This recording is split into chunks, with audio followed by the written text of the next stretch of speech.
What is up, everybody? It is another episode of Dynasty Doctors. We were doing something a little bit different today. We're not going to dissect anybody's fantasy team this week. We're going to talk about something that's a little near and dear to these two guys' hearts, as evident by my fantasy football feed that I have seen for the past week. The art of the trade. How is it done? What does it take? What do you get out of it? Also, we talk about football a lot, primarily these two guys. And I would say probably, unless something extravagant happens, that's probably the closest that they're going to get to working football. So let's just see what they think about the art of the deal.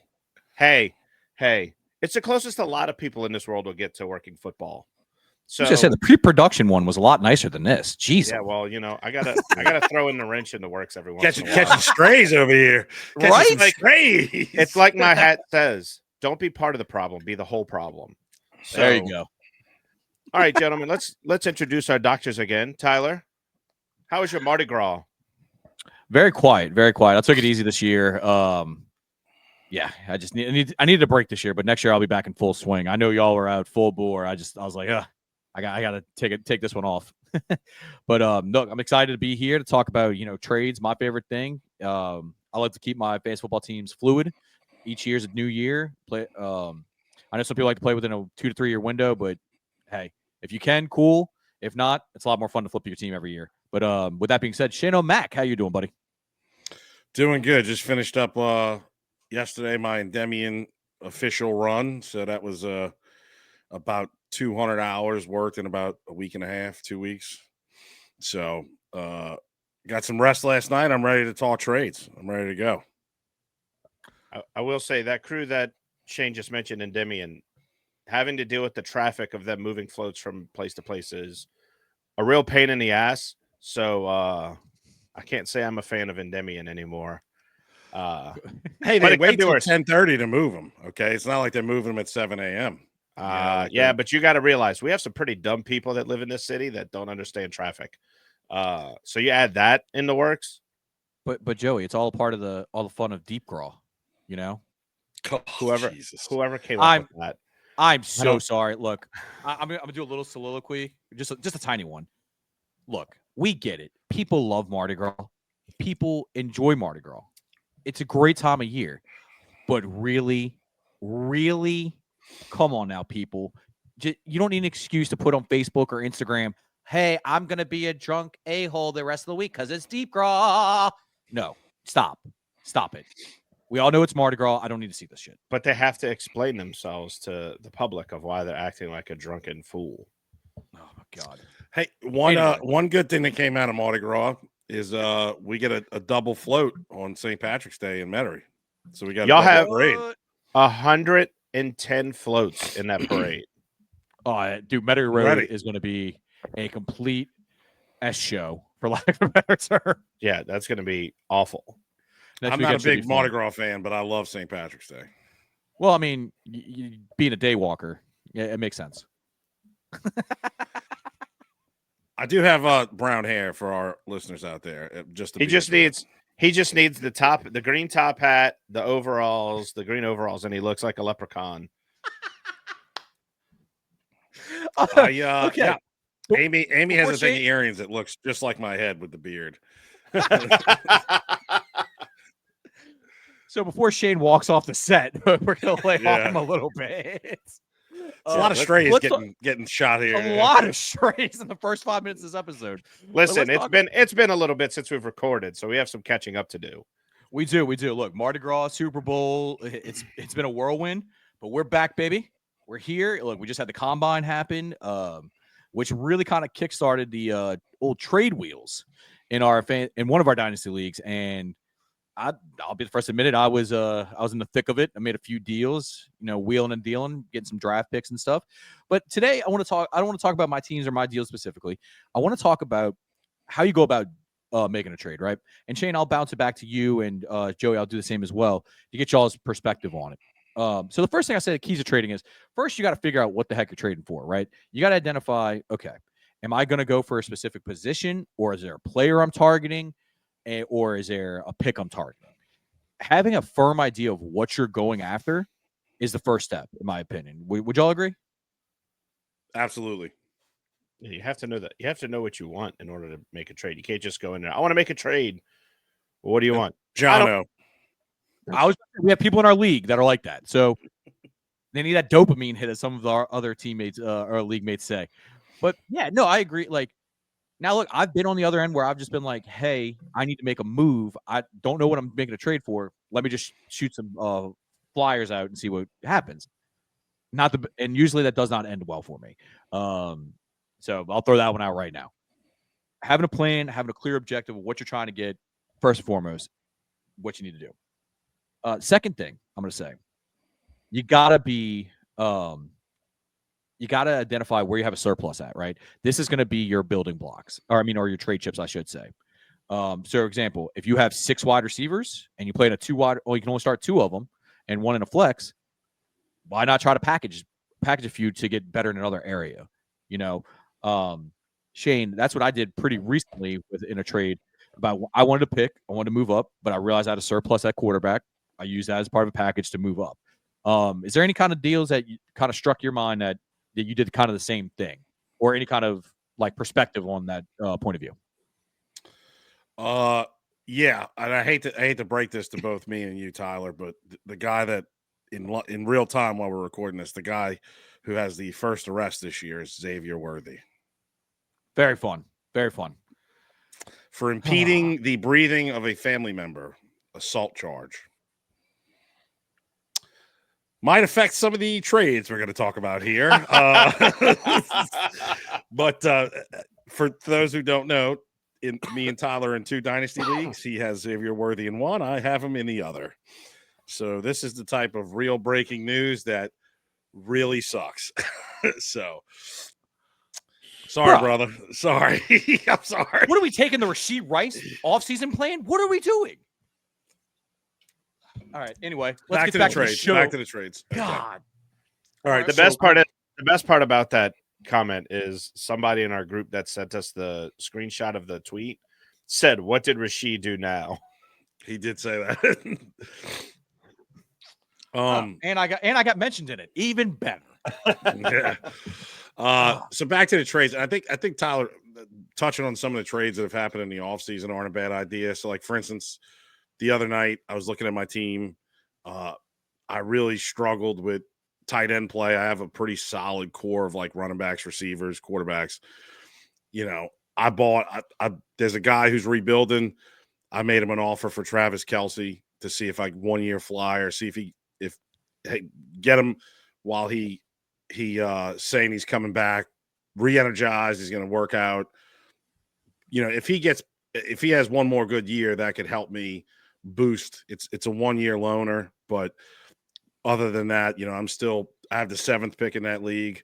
I'm going to see where these tight ends fall. I'll probably target a tight end.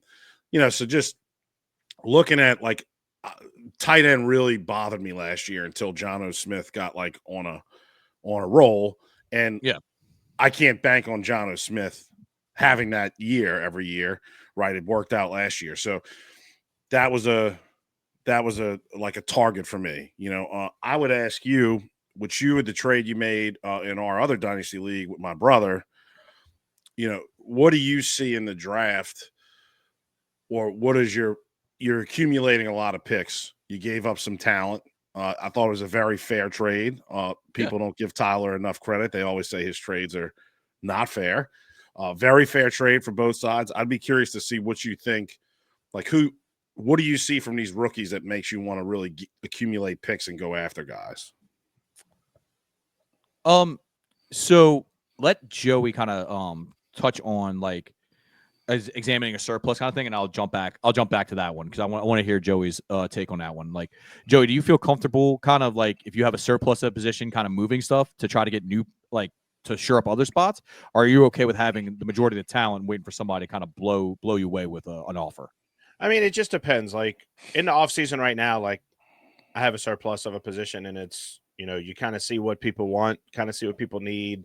I know for sure that, y'all started making moves and I was away from my phone all weekend. So I was just like, I'm going to be basically behind the curve on trades.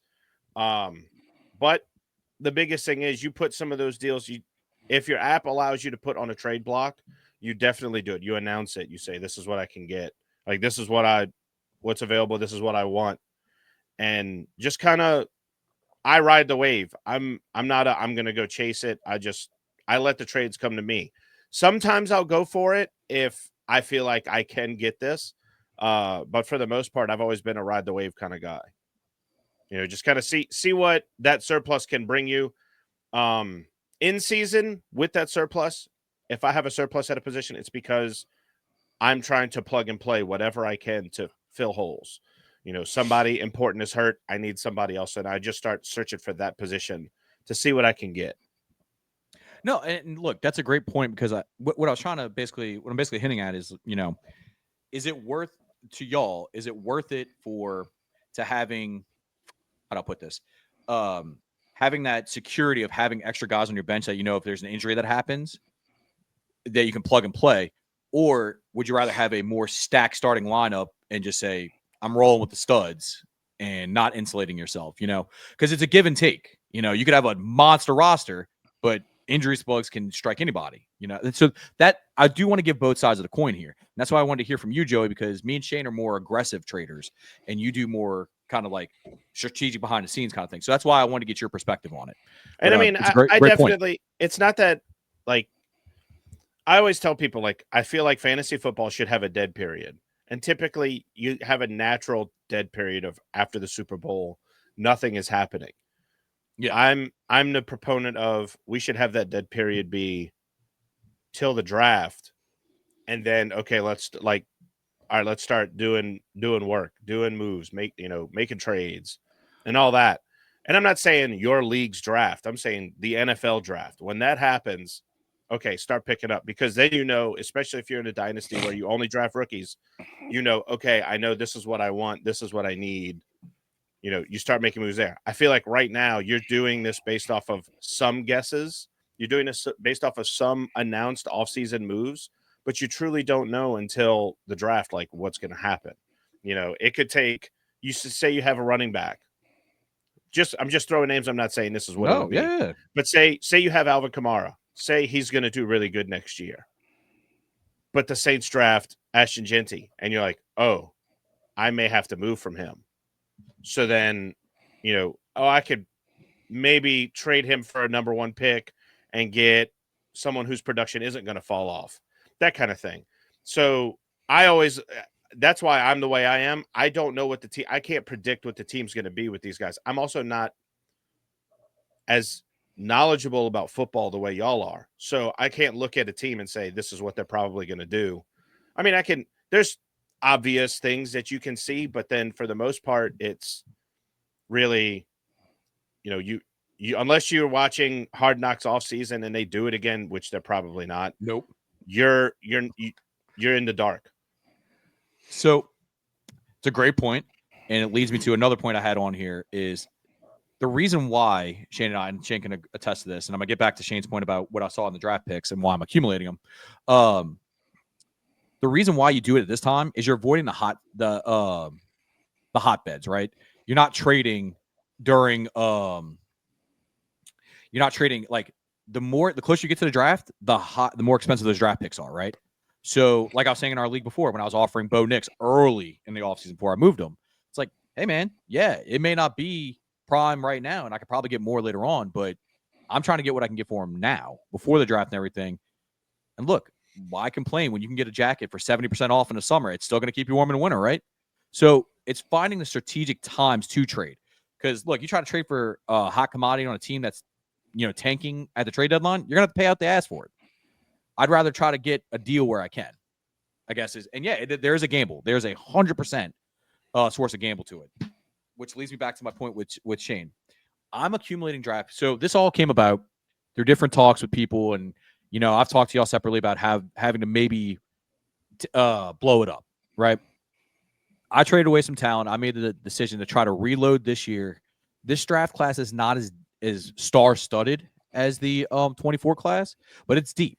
It's got some players in there and some quality depth pieces. So what I'm trying to do basically, Shane, and what I see is There's a big 4 that I like, so hence getting up to the 4 pick, and just kind of seeing where the teams ahead of me do, and then having just the option of, I don't know, a wide receiver at 8, tight end 10, or whatever, and see how the draft board falls. But it gives me options, or I can move them. I like having the options and the opportunity to continue making deals, if that makes sense. Yeah. So, and Joey, just to bring you, I don't know if you saw it. So the trade that I'm referencing, my brother, who is not a gambler, not as into football unless he's a big Giants fan, he kind of pays attention to that. Traded for Bo Nix and Cortland Sutton, and Tyler got the 4th overall pick this year and a 2 next year. Is that right? A 2 next year. Yeah.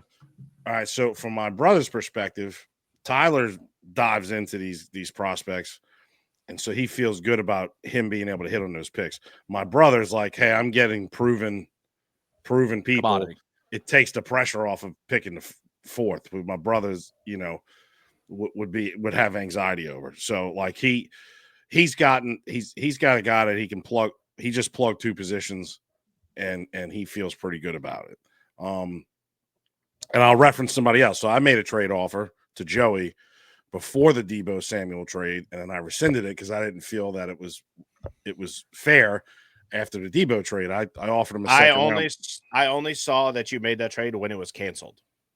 Yes. So I offered a 2nd round pick for Ricky Pearsall. I liked what I saw out of him. Was going to try to get him. But, I mean, I'll be totally honest with you, Joe. This is – if they trade Ayuk and Deebo's gone, I wouldn't trade him. I mean, that's a great player to go with Brian Thomas Jr., and then now you're hoping Odunze. So that's 3 wide receivers, possibly ones that you have out of 1 draft, which is great. Exactly. And that's how you rebuild, right? Like Joey took it on the chin 1 year, right? But I have full faith looking at Joey's team before even the draft happens. I'm projecting Genty on your team. But dude, I don't see a reason why you're not a playoff team next year, in my opinion. The only thing I will say, so the reason I didn't see that trade, I'm going to explain myself now. I didn't even download the app because we talked about switching apps. So I was like, okay, we're done with it. So then I let it be. Then when I got home Wednesday, when the trade started happening, when I noticed it, I was like, well, shit, I have to download the app now. And because I saw you activated the league, and I'm like, this makes no sense. So that was the main reason I didn't see it. Now I'm really glad I didn't see it, because if I would have made that trade when you sent it, I feel like I'd be a little more like down a creek without a paddle than I am now, or than I was. Yeah, and that's why I rescinded it, right? Like, so I always want the trades to seem fair. I was at the time he's on the depth chart as the 3rd receiver. He might be the 4th or 5th target, but I was looking towards the future, which I have the benefit of. I have a bunch of receivers on that team, but some of those guys are going to age out. So that's kind of my thinking, right? Like I have a Tyreek Hill who is up in the air. So I'm like, okay, how can I get some youth on this team? Maybe I can sit on them for a year. Maybe they hold on to Ayuk and Deebo, and then all of a sudden they start trading everybody. Maybe if I would have made that. Which, funny enough, I think you got Tyreek Hill from me. I did. Yes. So, so I mean, that's kind of, when you're looking at those, when you're looking at, to me, I'm looking long term and short term, right? So Tyler, you can kind of talk to this. I'm trying to still make a playoff run, still try to win a championship, but I'm also looking at, okay, hey, Tyreek Hill might be my last year. Is there someone out there I can go get and sit on, right? Yep. An Odunze, a Pearsall like that, or is there guys I like in the draft? I'm not that high in the draft this year, except for a couple players.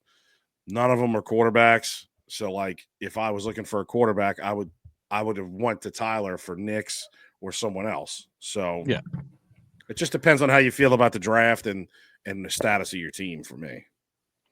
Yeah, just kind of touch on the draft. Like I said, nowhere near going to be as star-studded as the last one. It does not have the star power. I'll be the first one to say that. but there's a lot of depth there. Okay, like you may not see like last year we had what, one running back, maybe two going to top round and a half of drafts, right? I think it might have been only one, and it was Brooks, who's probably the worst running back picked last year, and it's not anything because it's just poor injuries, you know. Yeah, and that's what I'm saying. But this year you're looking at possibly 3 in the top 4, 4 in the top 5, depending on how it goes. Like, so it's just shifting a little bit, right? Not to get too far in the weeds because we are talking trades, but I mean, you got the 3 running backs, then you got Ted McMillan, Luther Burden, Hicks. I mean Higgins. The one you got to watch out for, and is going to be the biggest wild card in this draft, is Travis Hunter. What the? I have no idea what you do with him. I have no idea. Well, so I'll touch on that because I think we've talked about this a little bit. Yes. If you have the benefit of multiple picks, or if you have the benefit of being a good team and you just want to really roll the dice, I think that you can grab him. But when you're drafting him, he could very well just be returning punts and playing cornerback. It really is going to depend on where he gets drafted. If he gets drafted to like a very innovative person, I could see them working him in at wide receiver. But you know, if you have the luxury of drafting him and just gambling on the talent, and if it doesn't work out, oh well, I think you're okay. If I'm a team that's trying to rebuild and hit on picks, I skip him. So where's the comfort level? I'll go with you, Joey. Where's the comfort level first? Where's the comfort level on you to drafting Travis Hunter? Like, what pick would you feel comfortable doing it? Because look, he could be a stud wide receiver, or you could just be burning the pick. I mean, I would honestly, I wouldn't draft him first round if you can help it. Maybe a late second, early third, depending on how they do it and how much capital you have and all of that. If you're somebody like me last year who had 6 picks, yeah, you could burn a pick on that. But if you only have the 3 picks for you, if you have 3 rounds of your draft for rookies like we do, and you only have those 3, I wouldn't touch it. That's too much unknown right now leading into it. It's one of those things that I said, you have to see where he gets drafted to know, okay, this is where he falls on the board before you even think about, should I get him? Should I not? I feel like right now you're kind of looking at the draft and you're saying, I know who I kind of want.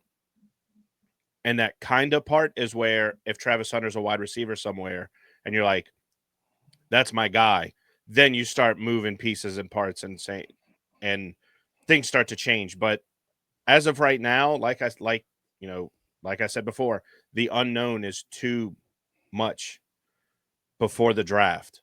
Because I think he worked out as a corner. Well, he was listed as a corner. Or was listed as a corner in the combine. Mm. So off of that, I'm not drafting him because he's a corner. Completely fair. If down the road he switches to a wide receiver like Taysom Hill did from quarterback to tight end, maybe I'll take a shot at him, depending on where my team is at the time. But of course, I can't go based off of the what ifs right now. I have to wait till the definites start to happen. Shane, where are you at with this one? If I like the team that drafts him, early second, mid second. If I don't like the team that drafted him, probably end of the second, early third, just to take a flyer, sit on him.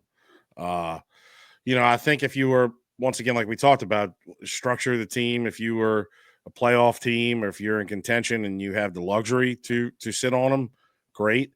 If I was trying to rebuild, maybe if I had a lot of picks in the second, third round, but it's just, I know the kid's talented, but is he truly going to play? I don't ever see him playing both positions full time in the NFL, and they're going to, the team's going to assess him. I haven't watched enough of him to know that what he plays best. I kind of feel like it's corner just from just the things I'm reading. So he'd almost be in my do not draft list unless he just goes to an innovative coach. that might want to use them. And that's completely fair, right? I'm right there with y'all. I'd say early second round. I'd take a flyer on him. I mean, it depends on the draft board and everything like that. But look, I if think he was strictly a wide receiver, he would be the wide receiver 2 in his class. If not challenging to be 1B, I still like Tet more. But you can't deny what the guy's doing with the ball in his hands and the ball skills. But what is concerning, and I will say, a lot of the corners he was facing aren't going to be Sunday corners, right? So he is going to have to develop his release move set, if that makes sense, right? So it is going to take a very good offensive play caller, play designer to help out in that aspect. So, but yeah, I agree with everything y'all say. There's no right or wrong answer here. It's just going to be personal preference. now I will say that we are basing this off of the fact that like our rules. There are some leagues that draft defensive players. We don't. So we're basing it off of that. I've seen leagues where they draft corners and all that. So if you're in that kind of league, you kind of have a little bit more wiggle room to be like, you know what, I'll pick him up. And then you can plug and play. Is he a wide receiver? Is he a corner? But like I said, we don't draft defensive players, we draft defenses. So that's what we're basing it off of. Gotcha. Just Yeah, full That's a disclosure good, on that. and that's a good point, Joey. Because if you're in a league with an IDP, number then one, it's got to be 1 or 2, right? I would say maybe 3. But I would probably, if I'm drafting Genty, McMillan, but if that takes all the pressure out of it if you have an IDP, which is a very good point. Great. That's a great point, Joey. Thank you for bringing that up on that one. That's let's get back to trades a little bit, if y'all cool with that. And I wanted to get y'all's opinion on crowdsourcing information sites, kind of like just because the biggest one out there, Keep Trade Cut. Personally, I like to use it as a tool, not so much to basically generate a trade per se. I like to use it as a reference point of where the market kind of is, right? Now, I may be way higher on a guy that they're just really. So, for instance, if I go in and I'm trying to trade for somebody and I notice their value is really low, and I'm like, am I missing something? So that's when I go read. I can go do some research on that. Or if it's really high and I'm like, whoa, am I missing something? It's a good way to check yourself. And it's also a good way to be like, okay, we're like one piece away to getting this deal done. What is it? What can I throw in where I'm not overpaying? It's a good reference point. And I wanted to get yours kind of feel on that one, Shane. Is there a way to maybe pull that up while we're talking? Because I have a player in mind. I have it right here. Okay. I have a player in mind. Yeah. I'd be curious. And I don't own the player, but I want to say my brother asked me about it. He has Chris Godwin. Okay. Free agent, coming off of an injury. And then I've seen somebody in our other league have him. Like, does this website show you like, hey, Chris Godwin, what would be a fair trade? Or it shows value. So Joe, give me players. Go Chris Godwin on team 1. Okay. So you see it gives you the point value of 48.51, and at the bottom it gives you players that are ranked in similarly in that area, right? So they're saying that a fair trade for Chris Godwin straight up would be a George Kittle, or would be in that range. George Kittle, Jerry Jeudy, Coleman, Downs, or Tyrone Tracy. That's where the tool is, right? And Joey, do me a favor, put 102, 1.02 on the team 2 gets, right? And click that in. Now you see it gives you the point value for that, and then it tells you the comparable picks. It's actually pretty funny. It's the exact same people they would say to add to make this trade equal. So it's not the end all be all, but it's a very good source to kind of tell you, okay, am I valuing too high? Am I too low? That kind of thing. So let's do Joe. You have the first pick in our other league. Why don't you see what that's valued at? Okay. Just like if you were gonna, because this, like Joey said, me and Tyler have our opinions on stuff. But if you need a tool, this is a good one to say, hey, I'm just trying to, protect myself from making an undervalued trade for myself. So like always Josh make sure Allen, Nico Collins, Jaden Daniels, which I already have Jaden, so I can't trade myself. I mean, then you can view all rankings, but I mean, I personally wouldn't trade Nico Collins. I wouldn't trade for Nico Collins with the 101. I mean, maybe it's close actually. Now that I'm thinking about it, it's actually pretty close. I maybe need a little back, but put Nico Collins up there. Yeah, so it's saying throw one more like filler in, like a third rounder or late second. Tyler, would you? If I had the 101, of course I'd want the late second rounder. But I mean, a third rounder, I'm still gonna bite at the apple, and yeah, it's even saying it's too much. You know what I mean? So that's kind of. But this is the reference points, right? And this is what I kind of go off. Like if I get a random offer that, especially if I'm not in it for a second, and I get a random offer, I'm like, all right, let me go just check. It looks good in my eyes. Let me go check it just to make sure that I'm not getting bamboozled over here. You know what I mean? Like, did I miss something? Did I miss Xavier Worthy choking somebody out last night? You know what I mean? Like that kind of thing. Anyway, that was a great way to start the podcast off, gentlemen. So I'd be curious to see. Oh, too soon, Joey. Way too soon. Oh, what did you do? Goodness, way too soon. I put in Worthy for that 101.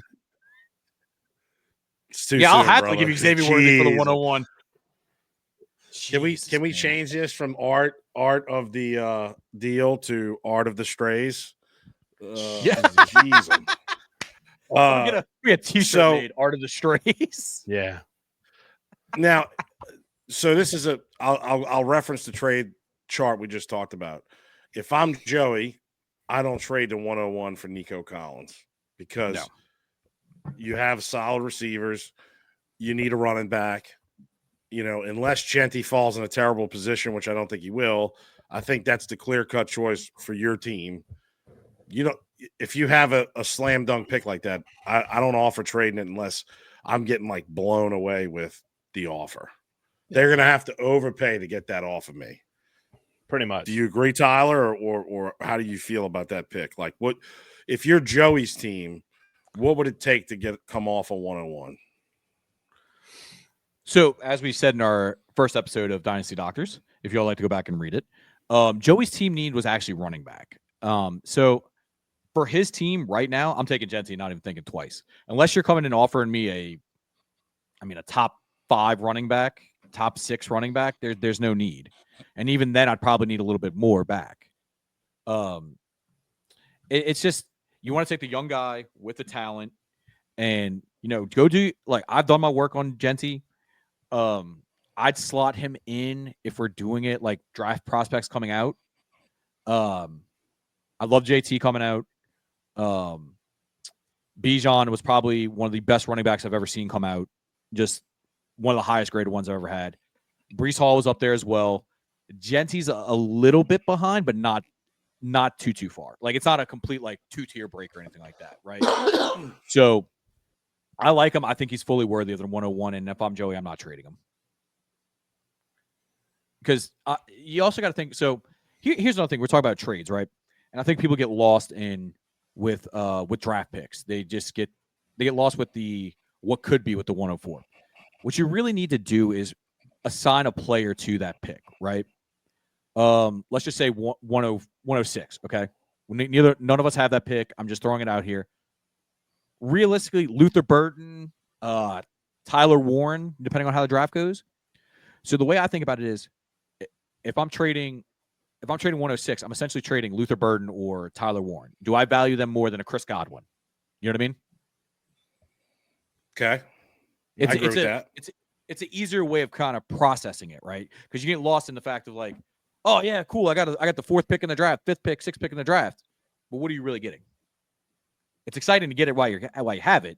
And look, I'm only saying this because I've been the victim of it 100 times. If you have like trade remorse, it's like, cool, I got the pick, but I gave up good players. So just something to be aware of. You know what I mean? So, yeah, no, it's a fair point. I think you have to slot somebody in there and say, okay, hey, I can either have this person or this person. What fits my team better? Now the draft might play out differently, but you're not omniscient. You can't know how it's going to play out. You have to use your best judgment if you're making these trades beforehand.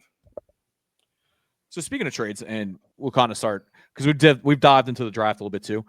So we all kind of have players in mind that are kind of be in that range where we're drafting.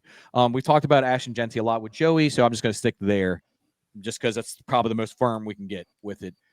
if Ashton Genty went to, like, let's say you use the so I've seen him go to the mock to the not Chargers, I'm sorry, mock to the Raiders, the Saints, Chargers, Cowboys. To me, the Saints would probably be the worst landing spot for him. So if he goes to the Saints, right? Okay, he has to deal with Kamara. Does that change your opinion of him, and does it make you look the other way? And let's say if Ted McMillan gets drafted by the Patriots, right? Or another has a really good young quarterback but needs a wide receiver. Does that, I guess what I'm asking is, does team fit sway you at all, or do you stick strictly on player talent? I feel like team fit has to kind of sway you a little bit. Perfect example. If I would have known 2 years ago that the head coach of the Atlanta Falcons was brain dead and wasn't going to put Bijan Robinson in, I probably wouldn't have drafted him first. I might have tried drafted him, later rounds. But it's something you have to it has to be in the back of your mind, like what's going on with the team? What does this position look like? What will come of everything? Is it eventually going to be they're going to trade him away to a better situation, or is that veteran going to stay there till they retire and then you're going to have somebody step in? I've always said, like, I got to see what team they go to know their true value, and because you could end up, say Ashton Genty's, for some reason a team's got a stacked running back room and they're like, we're picking him up. He's not going to get that much playing time unless he could show it in training camp. But you can't just sit there and go, well, he was the best running back in the draft, so he's going to get a lot of playing time. No, go ahead, Jen. So what I would say, if we're talking about Genty going to the Saints, Kamara and Mark Ingram were successful, both in the backfield. Kamara's getting older. He's not going to play forever. I think there's no wrong decision there. You could take Genty based on the talent, but you might not get I kind of feel like that's a Gibbs Montgomery situation where Gibbs kind of was second fiddle for a year, but then started showing his talent. There's no way that the Lions they're going to have to put him on the field more. If you went the opposite route and took McMillan, well, you're stacked at receiver. You could take one of those receivers and go after a running back. So you have two options. One of them leads to just focusing on a trade to better your team if you don't get it through the draft. Okay, I should have clarified. I mean, let's take player name and stuff out of it. If you have a top tier player in your mind from talent wise, from what you've seen, get drafted to a bad situation, does it deter you from taking that person? And would you look for somebody with a better situation? Yes, I would. Okay. That's fair. But it had, full disclosure, it has bit me in the butt before because, and then it hasn't, right? Like when Zach Charbonnet got drafted to the Seahawks. I think if he went to a team that didn't have a running mate like Walker, he'd probably, when he's in a game by himself, he's clearly talented and gets the points. But when they're splitting time, he's really not worth playing. So, team fit has to play into it for me. But that also can, it can bite you in the bud, because like sometimes you don't want to take the same. If you have a receiver from the Jets, you don't want to take another receiver from the Jets with their quarterback situation. That's fair. Yeah. Like if McMillan went to the Jets, right? You have Garrett Wilson, McMillan, who's throwing him the ball. So some of that stuff has to play into it. Unless they're just like a generational talent to me. I was just about to say. So we saw an example of it just last year. And y'all know I'm probably the biggest Malik Neighbors homer that there is. I said, like, I didn't care that he went to the Giants. I'm like, I'm going to get him wherever I can. Unfortunately, I wasn't able to get him in any of my dynasty leagues, but I was able to get him in a redraft league. But yeah, no, I completely agree. Unless they're a generational talent, or you just know they're a dog and they're going to make any situation work, You have to take that into account. Now, I don't think it should be the end all be all, because especially in Dynasty, you have to take a long-term view on the prospect. Like you said, Shane, when they drafted Charbonnet, the Seahawks drafted Charbonnet, you're like, well, crap, they just drafted Walker last year, who's younger than he is. So he's not going anywhere. But if we want to go to Genti, it's like, okay, well, yeah, Kamara's getting older. You could see a path to playing time. If there's no clear path to playing time, then yes, I agree with both of y'all. Pivot. But if they just have that superpowers, I like to say, I'm gonna go with talent most of the time over that. But yeah. Well, look, I've talked a lot about trades and stuff, guys. Is there anything else y'all want to talk about, touch on fantasy football wise in this Dynasty Doctors episode? I feel like we talked about it. Draft picks. Yes. Future draft picks at that. Okay. The value of those can be, I feel like that's a hidden value that you don't necessarily see in fantasy football.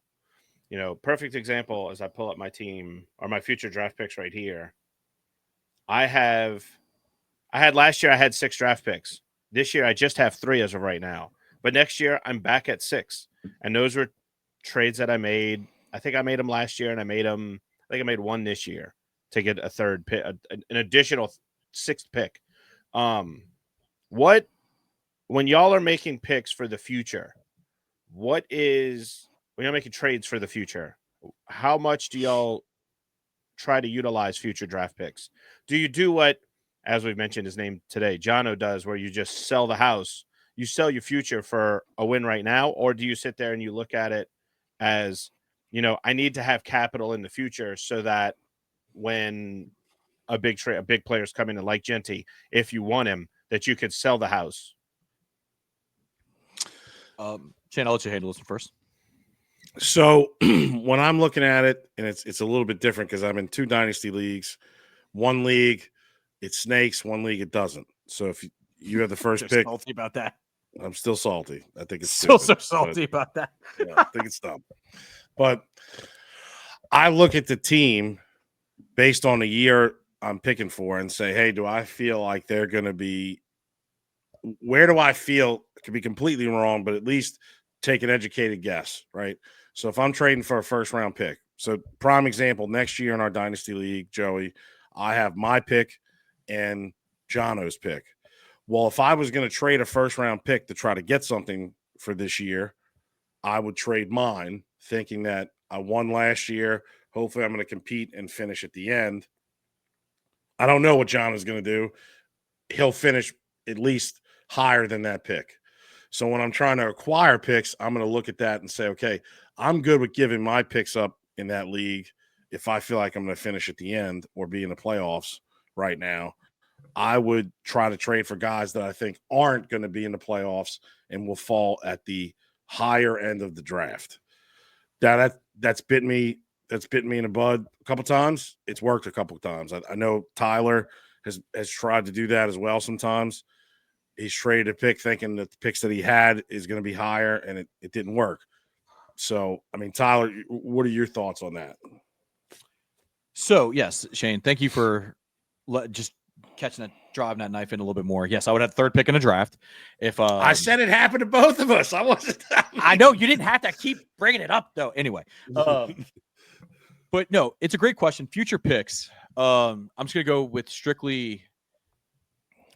So I use future picks and deals to move them over the top, if that makes sense, right? Like if you're right there, and you're like, hey, I'll throw in a second 2 years from now. It's still an asset you have. It's something you can re-roll with. Go ahead. Now, offseason hits.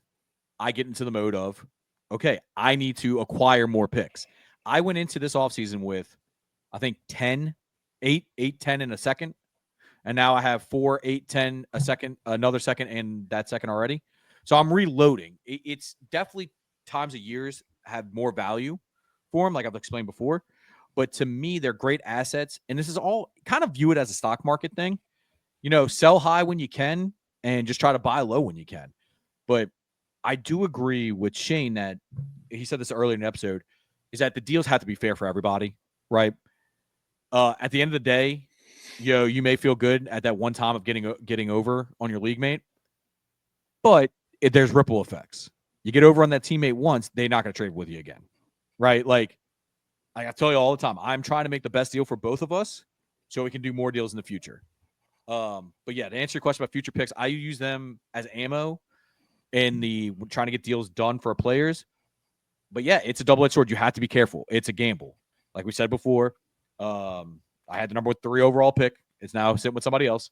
So, but I used it to get AJ Brown. So that guy's going to be contributing on my team for at least another 2 years. So we'll see where it goes. But yeah, the more picks I can get, the better, because I like being able to have the flexibility to move, and that's what future picks allow you to do. I would like to add one more thing. Even though you try to make the best trade possible when you're offering, it's not your responsibility if someone offers you a very lopsided trade to deny it for the better of the league. If you get offered something that you feel is lopsided, you hit accept and just feel good about it. Like I always tell people that when they hit me up and say, "Oh, dude, that trade," it's like, dude, that's what I got offered. I'm not going to not accept it. I'm not going to not accept it. I offer trades that I feel are fair, but this is a great example of art of the trade. If you get offered something great, take it and never look back, because it's the person who offered it to you. If they have regret, it's on their end, not on yours. Yep. And I completely agree. And, it's a little annoying sometimes when you're like, oh, well, it doesn't work. It doesn't make everybody's team better. It's like, well, look, I was offered this deal. I'm not going to say no to it. Okay. And at the end of the day, everybody has their own dynasty team and they can run it the way they want. But I agree, their goal shouldn't be to screw anybody over. But if they do it to themselves, it's on them. You know what I mean? Yep. So, I mean, is there anything else I want to touch on, guys? I mean, this has been a very informative episode. I did not think it was going to go this long, to be honest with you. But we had some great talks dove into the draft. Like, look, I'm happy with it. So we can wrap this up in a little bow if y'all want. We can keep and what's crazy is I talked about the fact that some leagues draft defensive players. I didn't even mention that they draft coaches too. So, bro, that is wild. I actually, believe it or not, Jono used to be in a league like that. And what was it? Like, if they won, they got like an extra point or something, something points or whatever. It's like you get 2 points if they win, you lose a point if they lose. It's weird kind of thing. Like, I don't know. Maybe they had some challenge stats. Maybe I don't know. They called a timeout at the right time. I don't know. But if they keep a timeout, you get a bonus point. So then you get a blowout, and then it's like you get 3 extra points. But yeah. No, those leagues are wild, though. Oh, my God. So at time of recording right now, as I've texted y'all separately, I'm getting offers for Xavier Worthy that aren't I'll mention one. Tank Dell. I got offered. And I'm like, no, thank you. My guy may strangle people, but at least he has 2 knees. That's true. I was kind of playing with the trade calculator a little bit. And I looked at our draft in Dynasty, and I was like, let me see what I could get. And so I just kind of like, what do they say is a fair trade? So whoever's behind me, I think it's Mike. He has the 2nd and 3rd pick, which was your pick, Tyler. So I'm like, let me see. I said, let me see what I could get for that. And so I have 4 things on my side that I would give up. And then it says it's a fair trade. And it's fairly in the middle. So I might offer that. I might offer that to get the first 3 picks in the draft. What is it? What was it again? So it's the 2nd pick and the 3rd pick this year. And I just kind of plug and played. Yeah. So it's Ricky Pearsall, Dalton Kincaid, a 2026 first, and a 2020 and this year's 3rd. Oh, okay. That's not. I mean, and I'm like, I have to look at it more. I might throw that just to see if it bites. It says it's a fair trade, so hey, throw it out there, big dog. You never know unless you throw it out there. But right. Look, great episode, gentlemen. I think this is a great spot to leave it off at. Unless there's anything else y'all want to add. Always a fun edition. Look, I will say while we got a little bit of end time here, we're gonna have some fun stuff planned for the show coming up. We have a whole few different shows dropping. We even have a new logo soon, new rebrand. Exciting. So be on the lookout for that. And Shane O'Mac, I know, has some stuff in the works for us as well, and we can't wait. Exciting times over at Noble Steady. With that being said, y'all have a good one, and we appreciate y'all joining again. Drop a like, drop a subscribe. Let us know your art of the deal. How do y'all like the trade? For that, I'm signing out. Later, gentlemen.